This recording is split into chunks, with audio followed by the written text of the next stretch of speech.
মেয়েটা কোরআনের হাফেজা, মেয়েটা সারা রাত্র নফল ইবাদত করে, সারাদিন রোজা রাখে। এই মেয়েটার উপাধি হুরে মদিনা, বিশ্ব সুন্দরী মদিনার হুর। এই মেয়েটা গতকালকে হঠাৎ করে ইন্তেকাল করেছে। মেয়েটা আজ পর্যন্ত কোনো ছেলেকে বিয়াও করে নাই, পুত পবিত্র একটা মেয়ে।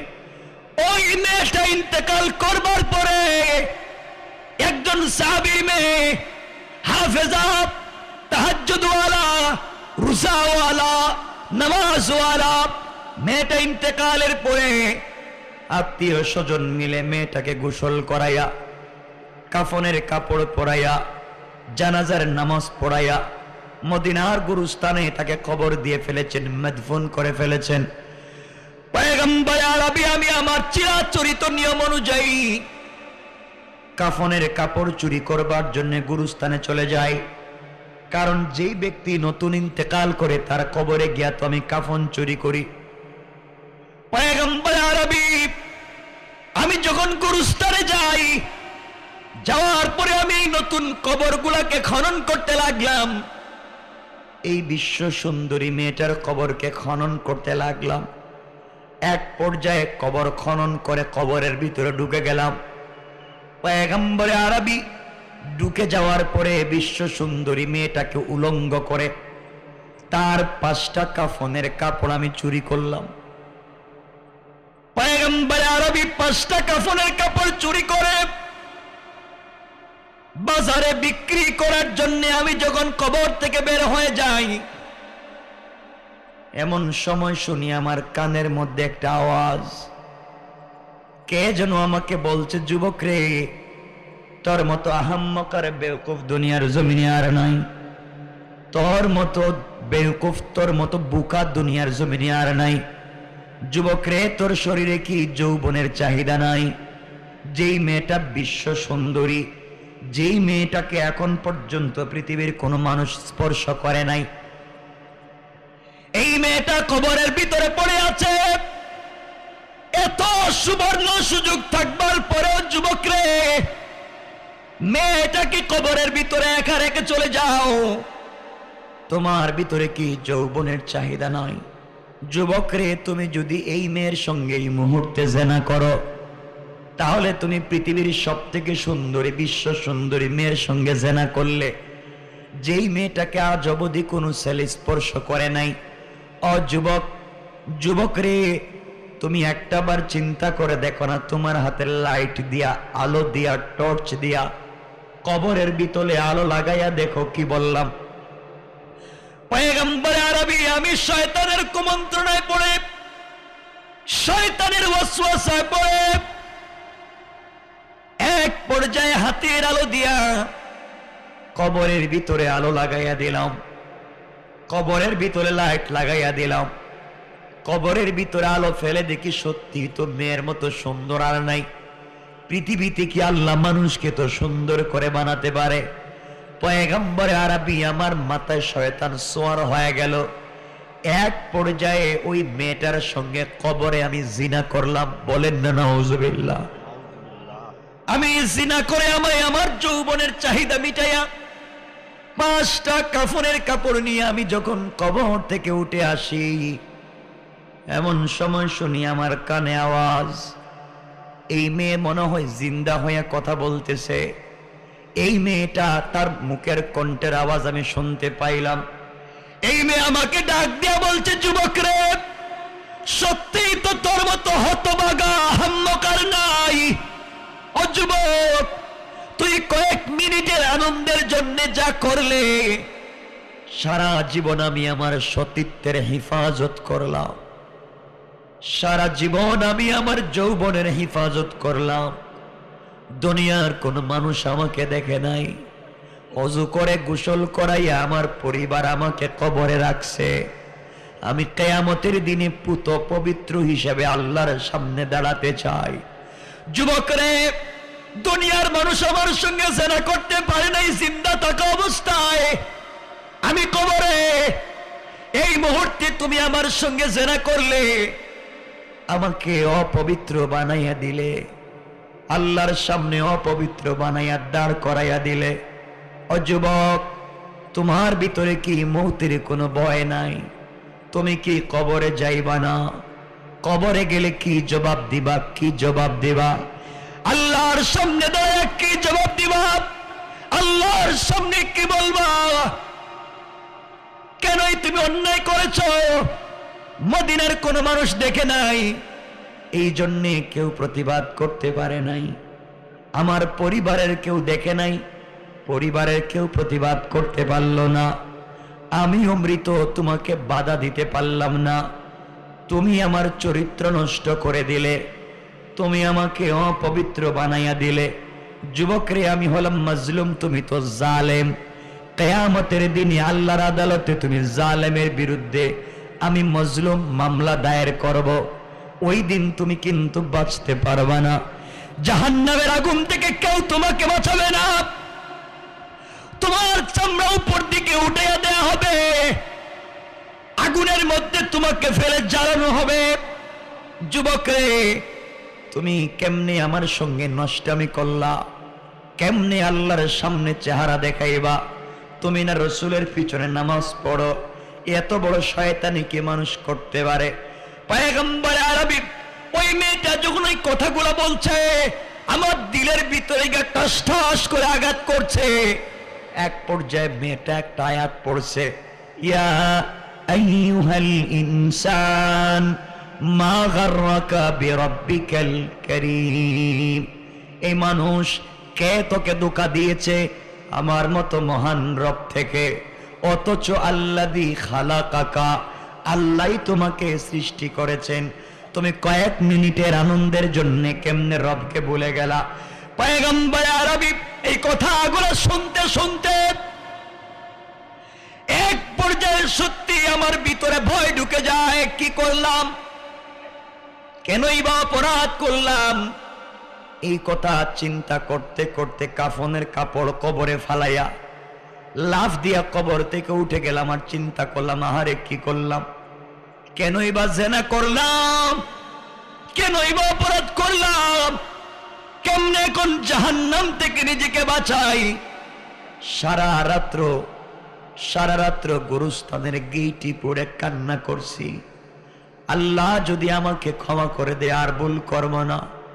পয়গম্বর আরবি ফজরের আগ থেকে চৌরাস্তার মোড়ে এসে কাঁদতেছি।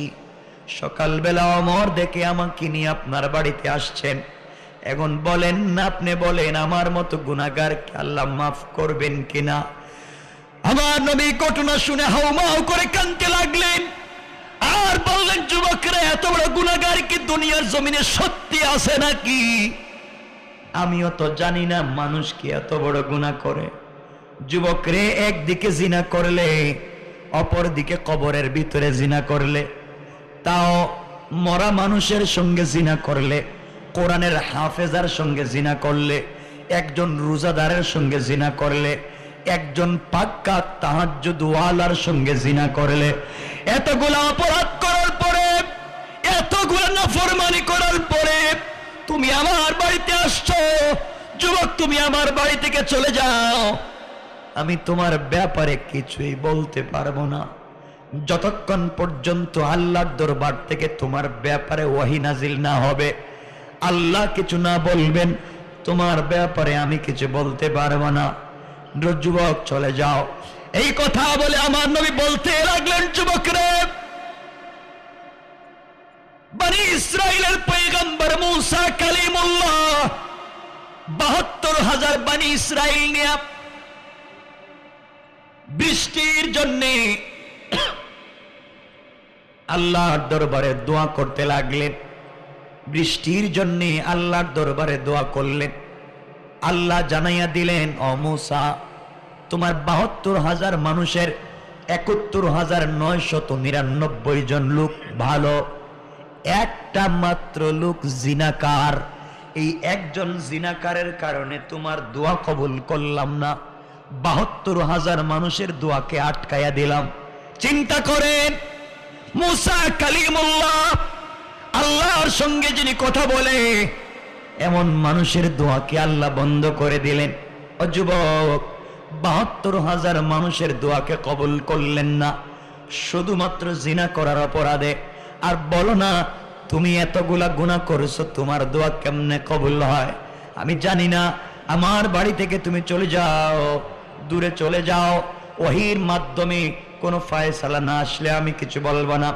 আমার মুসলমান বন্ধুগণ, যুবক আমার নবীর বাড়ি থেকে চলে যায়, যাওয়ার সময় কান্দায় আর বলে, পয়গম্বর আরবি আপনার বাড়িতে আসছিলাম, দয়ার নবীর দরবারে এসেছি, আয় আল্লাহ তাআলা নবীজি আমাকে বের করে দিয়েছেন। তিনিও বলছেন আমার মতো গুনাহগারের গুনাহ মাফ হবে কিনা জানি না। আয় আল্লাহ আমার তো হায়াতে জিন্দেগি এখনো বাকি, আমি তো চাই আমার গুনাহগুলার অপরাধগুলার শাস্তি দুনিয়ায় হয়ে যাক, এরপরেও কবরে কোনো শাস্তি আমি নিতে চাই না, কবরের ভিতরে কোনো কষ্ট আমি নিতে চাই না, কিয়ামতের দিনে কোটি কোটি মানুষের সামনে জিনাকার হিসেবে দাঁড়াতে চাই না। আল্লাহ তুমি কি আমাকে মাফ করবা না? মানুষেরা গভীর মনোযোগ দিয়ে শোনো। এই যুবক কান্না করতে করতে মদিনার সব থেকে উঁচা পাহাড়ের উপরে উঠে গেল। মদিনার উঁচা পাহাড়ের উপরে উঠে কান্না করে বলছে, আল্লাহ আমি মদিনার সব থেকে উঁচা পাহাড়ের উপরে উঠে গেলাম, আমি তো সাধ্য মতো উঠেছি, এর উপরে উঠবার জায়গা নাই। আল্লাহ তাআলা এর উপরে আমি আর উঠতে পারবো না, তুমি যদি গুনাহ মাফ না করো আমি কোথায় যাব? তুমি তো নমরুদের দোয়াকে রাত্রে কবুল করছো, তুমি তো ফেরাউনের দুয়ারেও রাত্রে কবুল করছো।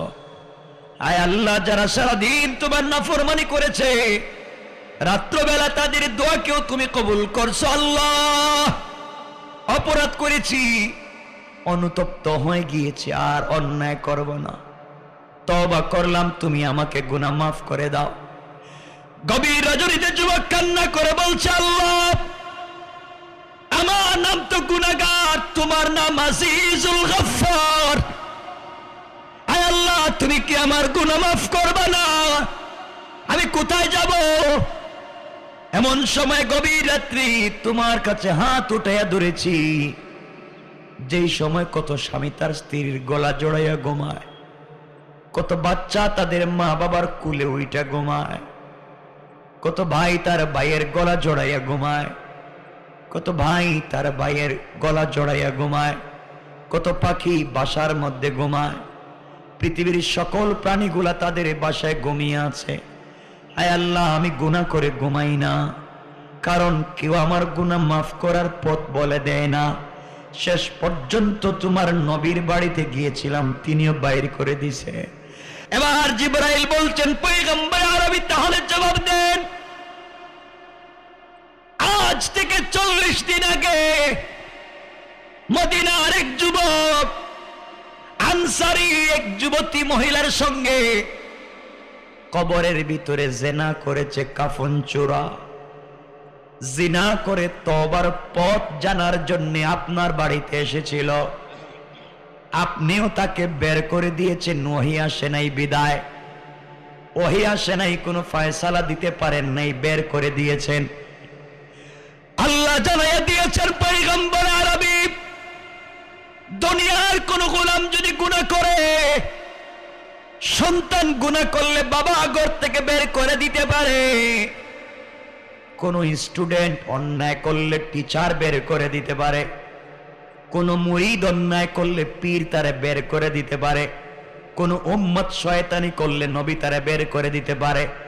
কিন্তু আমার আল্লাহ জানিয়ে দিয়েছেন, তার কোন গোলাম যদি গুনাহ করে আটলান্টিক মহাসাগর পরিমাণ হয়ে যায়, আসমান জমিন তার গুনায় ভরে যায়, আল্লাহ কোন সময় তার রহমতের দরজা, তার তওবার দরজা বান্দার জন্য বন্ধ করে দেয় না।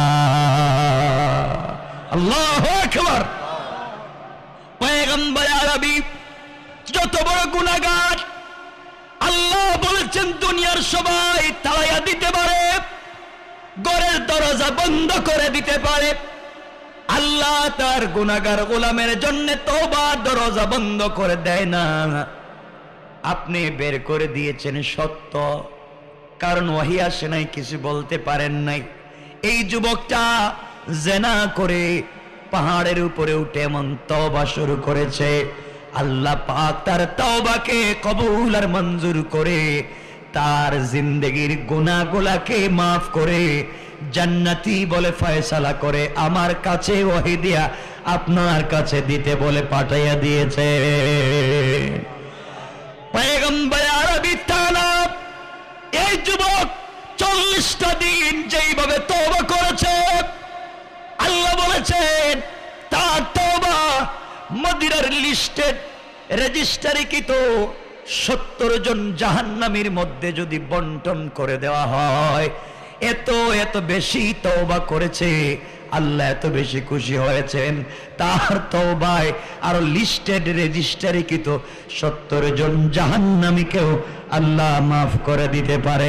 পড়েন সুবহানাল্লাহ।